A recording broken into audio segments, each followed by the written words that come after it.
and innovative. It has a transparent top. The whole top is transparent plastic. It was hotter than anything inside because they had no cover, but that was okay. This was a radical thing, and of course all the cars today have copied it. But this was the very first car that introduced a sunroof that you could see through. Okay, let's take a trip down memory lane. This is a 1959 Lincoln Mark IV convertible. They didn't get any bigger. This is the longest car ever made in America to date. It's 19 feet 8 inches long. This is a restoration.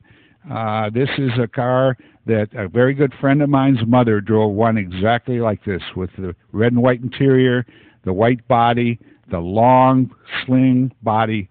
Actually, in 1956, when these models first came out, they took the overall World Design Awards from the various design academies. It's a beautiful car. It's a flowing car, and it takes about a block and a half to turn it. In the same era, this one has particular interest to me. This is a 56th century convertible. This was known as the businessman's hot rod. It had a huge Roadmaster engine, which was a big V8 engine, in a Century body, which was a smaller, lighter body for Buick. And this was a hit from the very start. A lot of horsepower. They introduced the Dynaflow transmission, which was an upgraded transmission, and it was equal to or better than the Hydromatic transmissions of its day. My mother had a car almost identical to this, and I have to admit, when I was a young man, I was 15 years old, and I used to sneak it out of the garage late at night. I used to sneak in there, roll it out the garage, drive it around all night, bring it back, and then we'd disconnect the speedometer. And sometimes if we forgot to disconnect the speedometer, we'd have to figure out a way to try and roll them back, which included putting in reverse for hours and hours. But the better deal was is we just took the speedometer cables off.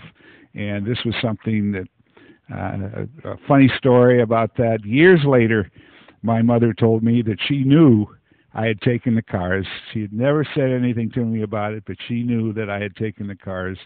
Took the car into a dealer one day, and it had 1,800 miles on it, and it was almost a brand new car. And he said, "Ma'am, do you have a teenage kid?" And she said, "Yes." And he said, "Well, I thought so. The rear two tires are totally worn out in 1,800 miles.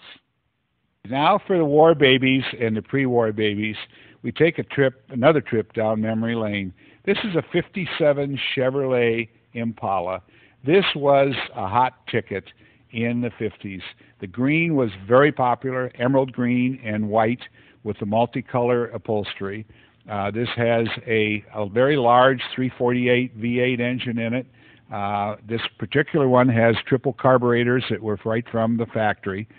This is another very popular car with the addition of the Continental tire on the back, which was an add-on. Chevy didn't sell them right from the factory. You had to put an add-on. You were king of the road and king of high school if you drove one of these things. You probably noticed the preponderance of red cars.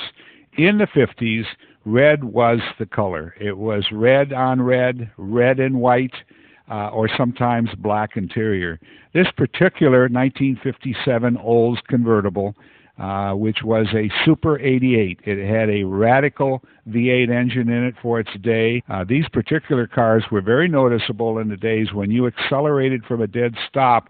The rear end, instead of dipping down as today's cars do, it raised up, and they were known as the high dippers.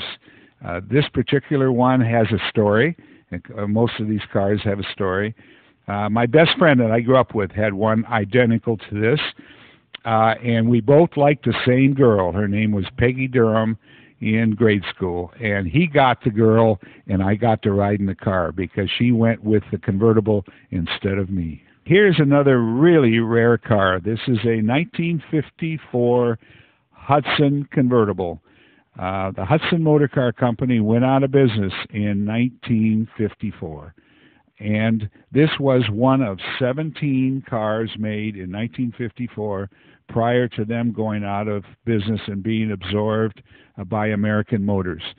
This car was radical for its day. It had an automatic transmission, Hydromatic, one of the very early days of Hydromatic. It had power steering, power brakes, power windows, power seats, power top, power antennas, and this was loaded. Unfortunately, it was so good, the likes of General Motors and Ford ran them out of business because they went to their suppliers, the steel suppliers. In those days, every manufacturer made its own sheet metal out of iron. And they went to the iron ore suppliers and said, if you sell Hudson, we're not going to buy any steel. And that was the demise of the Hudson Motor Car Company. It is a gorgeous car. The leather work inside is superb. Early 50s, they were the darling of the early NASCARs. They could ride the rail due to their step-down body design and a curved sides, and they were voracious competitors at the early NASCAR races. Under the hood here is Hudson's power plant, which it doesn't look like much nowadays, but in the 50s, this was the cat's meow. This is a twin carbureted, huge straight six. They called it the Twin H Power. This was considered the fastest car ever made in the United States, 0 to 30. Of course, nobody ever races 0 to 30, but that was their claim to fame, the fastest car around, 0 to 30. This is another red and white, really famous car. This is one of the Christine cars that was used in the movie Christine. This is a 1957 Plymouth Fury, which was right up there on the hit list of the kids in my era in the 50s and 60s growing up. It doesn't have a particularly big engine in it, but it was a particularly good-looking car, and everybody loved it. Black is another color that was really popular in the 50s. This is a 57 DeSoto. This is probably the last year of big fins. We went throughout the 50s where all the cars, the big thing was fins. The 57 DeSoto convertible had these huge, monstrous fins on the back. They had Hemi engines. They were well-powered. Were they that popular? I don't think so. They were kind of an off-brand. Most of the world was going towards Ford, Chevy, and Cadillac. But this was a great car. It was a great example of Chrysler engineering with push-button transmission, a state-of-the-art torsion bar system. It had a number of firsts, as Chrysler products were famous for. Unfortunately, they weren't that popular with the kids. Now, with the older set and the affluent set, we have a 57 Cadillac convertible. This is a magnificently restored 57. Absolutely numbers masking, pristine. Is probably one of the more valuable cars in my collection. Midnight black with fire engine red interior. It had a huge V8 engine, and it was a popular car. If you were driving around in one of these, your parents were loaded in those days. Okay, now we're talking about the heart of the 50s. This is a 57 Chevy, and everyone, when they see this, smiles. It had a 283 engine, which became the workhorse of Chevrolet for a number of years, both in their passenger cars and their Corvettes. This one is the typical iconic color, bright red with a white top and red and black interior.